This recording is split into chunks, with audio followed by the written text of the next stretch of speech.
1:23 in the morning on April 26, 1986, inside Reactor 4 at Chernobyl, a routine safety test turned into the worst nuclear accident in history.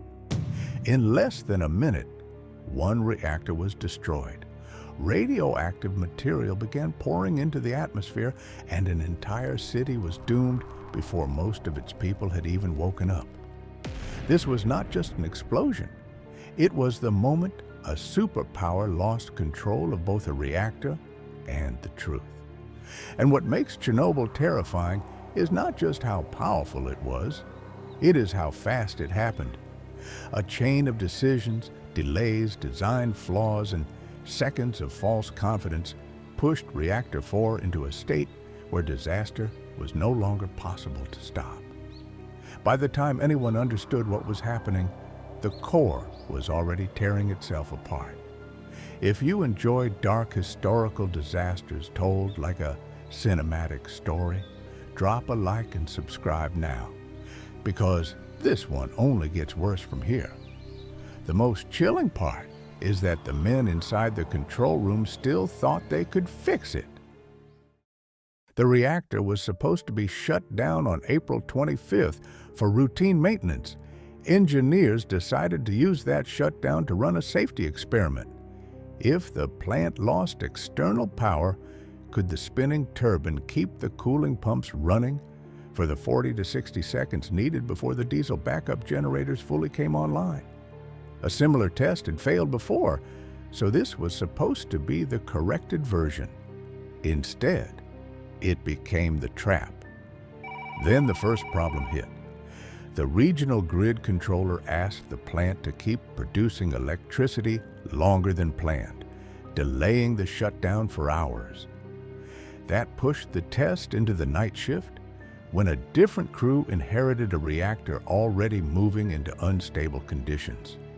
The test may have looked like an electrical procedure on paper, but later reviews made it clear the reactor and the people running it had not been prepared for the nuclear risks involved. That delay matters, because Chernobyl was not one fatal mistake. It was a stack of smaller mistakes building pressure in the dark until there was no safe way back. And by midnight, Reactor 4 was already drifting into exactly the kind of low-power state its design handled worst.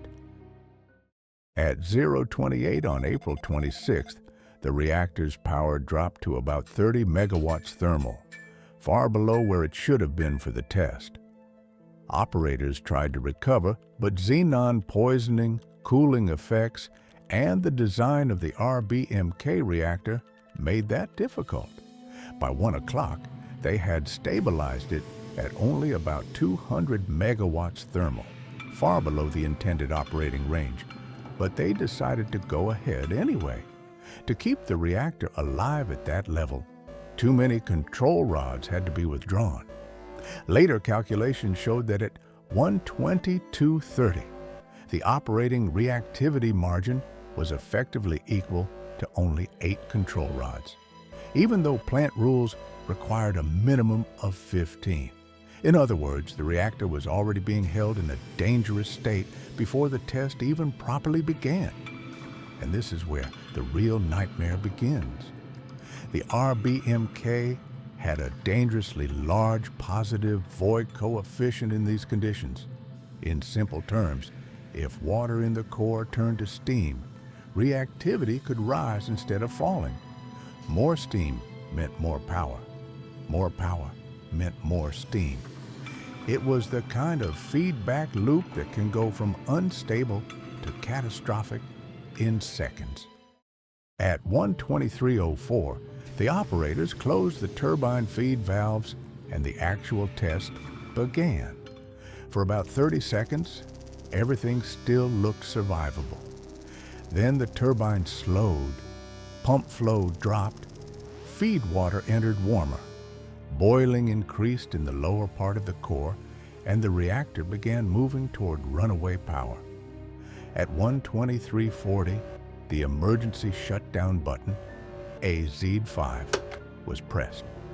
That should have saved the reactor, but because of a design flaw in the control rods, the initial insertion actually increased reactivity in the lower core for a brief moment. 3 seconds later, at 1:23:43, emergency protection signals lit up and power had already exceeded 530 megawatts thermal, continuing to rise violently. By 1:24, the operating log recorded severe shocks. The control rods never fully reached the bottom. The reactor was already being destroyed from inside.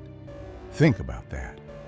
From the moment the test began to the moment the reactor was effectively lost, only 39 seconds passed. A machine designed to contain nuclear energy had become a bomb made of pressure, graphite, steam, and human certainty. The explosions ripped through Reactor 4 with such force that the 1,000-ton reactor support plate became detached.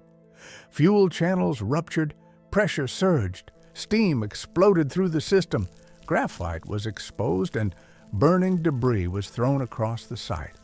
One worker was killed in the explosions, and another died a few hours later in hospital from his injuries.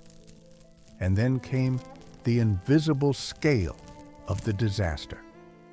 Chernobyl released massive amounts of radioactive material, including about 1.8 exabecquerels of iodine-131 and 0.085 exabecquerels of cesium-137. About 5 million people lived in contaminated areas across Belarus, Russia, and Ukraine, and roughly 29,400 square kilometers were contaminated above 180 kilobecquerels per square meter. This was no local fire.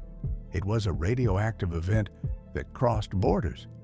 But in those first hours, the men on site did not see a global catastrophe. They saw wreckage, flames, alarms, darkness, and confusion. And because they did not yet understand the full scale of what had happened, many of them walked closer. The first responders were sent into an environment almost no one on Earth had been trained to face properly. Firefighters climbed onto roofs, plant workers moved through debris, and emergency crews fought flames in the middle of an active radiological disaster. Of the roughly 600 workers present on site during the early morning hours, 134 received doses high enough to cause acute radiation sickness in the range of 0.8 to 16 gray. Of those 134, 28 died within the first 3 months. Another 19 died between 1987 and 2004 from various causes, not necessarily all linked directly to radiation exposure. The number most people remember is the explosion. But the more disturbing truth is that many of Chernobyl's first victims were not killed by the blast. They were killed by the rescue. And while the plant burned just a few kilometers away, tens of thousands of people in Pripyat were still sleeping, waking up, going to windows, and stepping outside under a poisoned sky. They had no idea that their city had already changed forever. Pripyat was the model Soviet atom city, built for plant workers and their families. It was young, modern, and full of life. But after the explosion, it remained populated for about 36 hours. Children played outside. People watched the fire from bridges and balconies. Radiation kept falling, while ordinary life kept moving. On April 27th, the evacuation finally began. Around 45,000 residents of Pripyat were removed.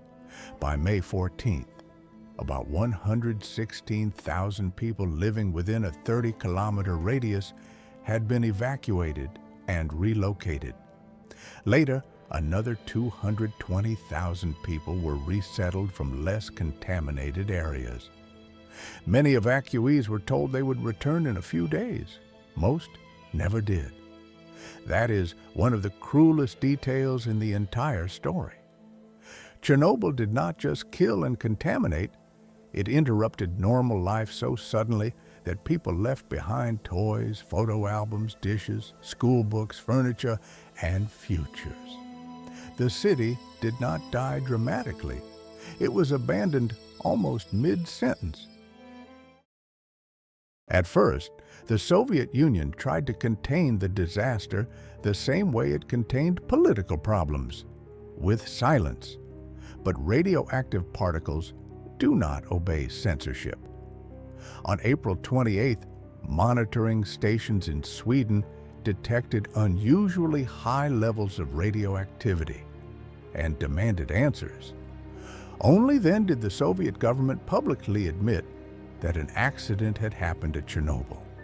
That moment matters because Chernobyl was more than a reactor failure. It was a failure of a system built on secrecy, hierarchy, and image control. Later reviews described the accident as a product of poor design, operator violations, and above all, a lack of safety culture. The reactor was unforgiving. The operators were not fully informed of its dangers, and the state surrounding it was built to suppress bad news until bad news became impossible to hide. If you've made it this far, comment 123 below. That one timestamp tells the whole story. How fast a civilization can lose control when truth arrives later than danger. After the blast came the second phase of Chernobyl, containment. Recovery workers, engineers, soldiers, miners, helicopter crews, and plant personnel were all drawn into the effort to control a reactor that no longer existed in any normal sense. According to Ussr, the majority of the roughly 530,000 registered recovery workers received doses between 0.02 and 0.5 gray between 1986 and 1990.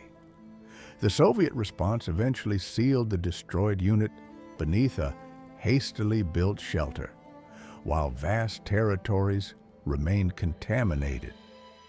About 400,000 people lived in areas under strict control with contamination above 555 kilobecquerels per square meter of cesium-137 in soil.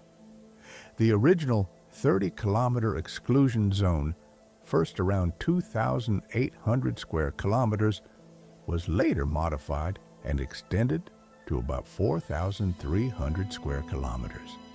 And the legacy was not only geographic, it was biological and generational. Among those exposed as children and adolescents in the most affected regions, more than 6,000 thyroid cancer cases had been reported by 2005, and Ussr states that many of those cancers were most likely caused by radioiodine exposure shortly after the accident. Most disasters end when the fire goes out. Chernobyl did not. Decades later, its lessons are still shaping nuclear safety, public trust, emergency response, and the way the world thinks about technological risk. It remains one of the clearest examples in history of what happens when dangerous design, procedural failure, and institutional secrecy collide in one place at the worst possible time. And even now, Chernobyl is not just history. The IAEA said the 14th of February, 2025 drone strike on the new safe confinement caused significant structural damage, affecting the shield's designed confinement function and projected lifetime, even though no radioactive release was reported. Nearly 40 years after the accident, the ruins of Reactor 4 are still fragile enough that the world has to keep watching them That may be the most disturbing truth of all. At 1:23:04, a test began.